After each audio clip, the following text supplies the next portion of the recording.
دو ہمسایہ ممالک یا ایک ہی خطے میں واقع ملکوں کی آپس میں تجارت کس قدر اہمیت کی حامل ہے، یہ بات کوئی ڈھکی چھپی نہیں ہے۔ یورپ میں واقع کئی ممالک ماضی میں ایک دوسرے کے شدید دشمن رہے۔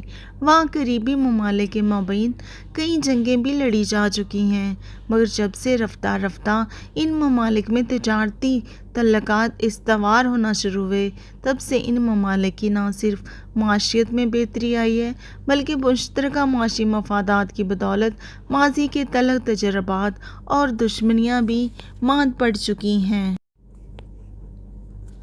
ہم تیسری دنیا کے رہنے والے ہیں۔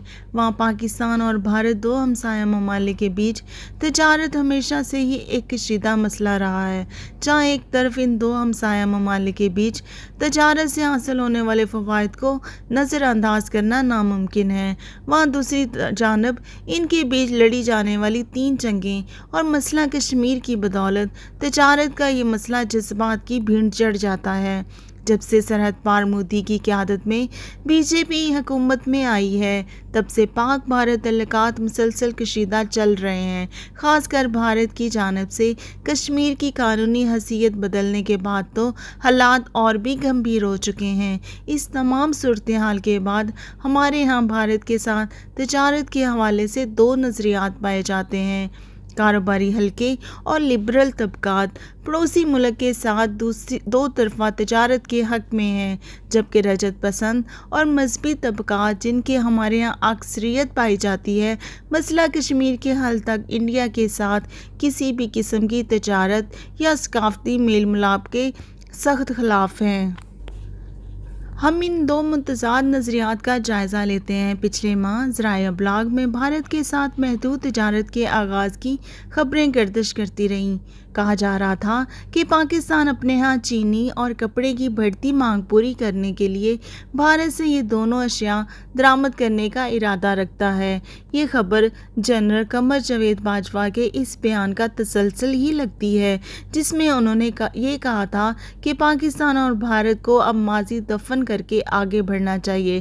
بھارت کے ساتھ تجارت کی بحالی کا اہم فیصلہ ای سی سی کی جانب سے کیا گیا تھا، البتہ جب یہ معاملہ کابینہ تک پہنچا تو اسے عوامی دباؤ کے پیش نظر ویٹو کے ذریعے رد کر دیا گیا۔ کوئی شبہ نہیں کہ ان 2 چیزوں کی درآمد پاکستان کے لیے خاصی سود مند ثابت ہو سکتی ہے کہ پچھلے کئی سالوں سے ہمارے یہاں کپاس کی پیداوار کم رہی ہے۔ اس خام مال کی کمی کو پورا کرنے کے لیے پاکستان خام کپاس امریکہ اور برازیل سمیت دنیا کے دور دراز علاقوں سے منگوانے پر مجبور ہے، جو ٹرانسپورٹ کی مد میں اس کی قیمت میں اضافے کا سبب بنتا ہے۔ یہ بھی ان معاملات میں سے ایک ہے جس پر ہمیں بطور قوم شرمندہ ہونا چاہیے کہ زرعی ملک ہونے کے باوجود ہم گھٹیا معیار کے بیجوں اور مختلف زمینی بیماریوں کے سبب اپنی ضرورت جتنی کپاس بھی پیدا کرنے کے قابل نہیں ہیں۔ یہی معاملہ چینی کی قلت کا بھی ہے۔ اس کے حوالے سے بھی کئی کہانیاں گردش کر رہی ہیں، البتہ مجھے یہی معلوم ہوتا ہے کہ حکومت نے چینی کا نرخ عالمی منڈی کے ریٹس کے مقابل بنانے کے لیے بڑے پیداواری گروپوں کو بھاری سرکاری سبسڈی دی تھی، جس کے نتیجے میں چینی کی زیادہ تر مقدار برآمد کر دی گئی اور مقامی سطح پر طلب پوری نہ ہو سکی۔ مقامی سطح پر طلب پوری کرنے کے لیے ہی ای سی سی نے 5 لاکھ ٹن چینی اور 5 لاکھ گھٹ کپاس درآمد کرنے کی ضرورت پر زور دیا تھا۔ یاد رہے کہ کووڈ وبا کے پیش نظر امریکہ نے چین سے کپڑا درآمد کرنے پر پابندی عائد کر دی تھی، اور ایسے میں پاکستان ایک بہترین متبادل کے طور پر سامنے آیا تھا، اور ہم نے امریکہ میں مال برآمد کرنے کے اس موقع سے بہترین فائدہ اٹھایا۔ یہی وجہ ہے کہ ہمیں اس سال کپاس کی زیادہ مقدار کی طلب کی بدولت اس کی کمی کا سامنا کرنا پڑ رہا ہے۔ میری ناقص رائے میں بھارت کے ساتھ تجارت کے حوالے سے ایک عقل مندانہ اور دانش پر مبنی رائے اپنانے کی اشد ضرورت ہے۔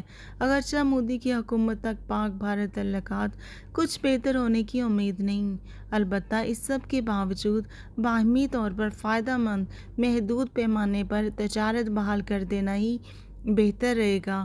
البتہ اس کے علاوہ بھارت کو کسی قسم کی یک طرفہ سہولت یا فائدہ پہنچانے کی قطعاً ضرورت نہیں۔ بھارت کے مذموم مقاصد کو ہر عالمی فورم پر بے نقاب کر دینے میں بھی پاکستان سے ذرا برابر چوک نہیں ہونی چاہیے۔ ان کاوشوں میں ہمارے سفارتکاروں، وزیر خزانہ اور حتیٰ کہ وزیر اعظم کو بھی اپنا کردار ادا کرنا چاہیے۔ ذمہ دارانہ، مؤثر اور متحرک سفارتکاری ہی بھارت کے خلاف ہمارا کیس مستحکم کرنے کا واحد ذریعہ ہے۔ یوں ان کے ساتھ تجارت سے کتراتے رہنا کسی مسئلے کا حل نہیں نکالے گا۔